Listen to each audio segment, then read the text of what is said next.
ये है धान की कटाई के बाद किसानों के लिए बेहद काम की मशीन, जिसे स्क्वायर बेलर कहते हैं।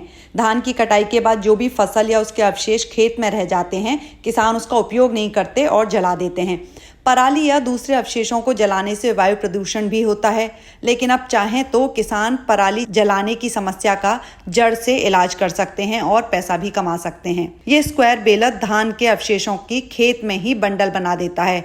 इस बेलर की मदद से बड़ी आसानी से धान की पराली के 20 से 30 किलो तक के बंडल बनाए जाते हैं, जिससे किसानों के खेत पूरी तरह साफ हो जाते हैं। ये स्क्वायर बेलर सिर्फ धान की पराली ही नहीं, बल्कि मक्का, कपास और कई दूसरी फसल की कटाई के बाद खेत में जो अवशेष बचते हैं उसके भी बंडल बना देता है।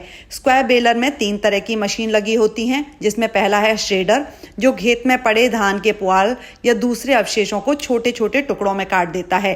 इसके बाद रैकर का इस्तेमाल होता है, जो खेत में पड़ी पराली या अवशेष को एक लाइन में लगाता जाता है।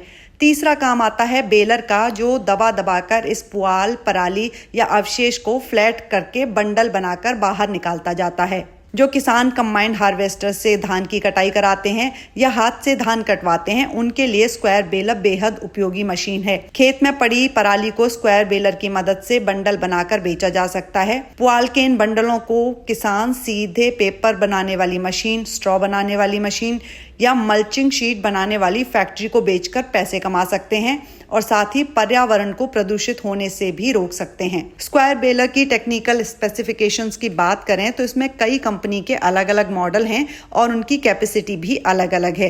ज्यादातर बेलर 50 से 75 HP के ट्रैक्टर के साथ आसानी से चल जाते हैं। किसान इन बेलर को सीधे खरीद सकते हैं या फिर FPO या किराए पर लेकर भी उपयोग में ला सकते हैं। स्क्वायर बेलर की कीमत करीब 14 लाख रुपए से शुरू है। अगर ये वीडियो आपको पसंद आया है तो इसे लाइक जरूर करें। अगर चैनल अभी तक सब्सक्राइब नहीं किया है तो कर लें और नोटिफिकेशन पाने के लिए बेल आइकन भी दबा दें।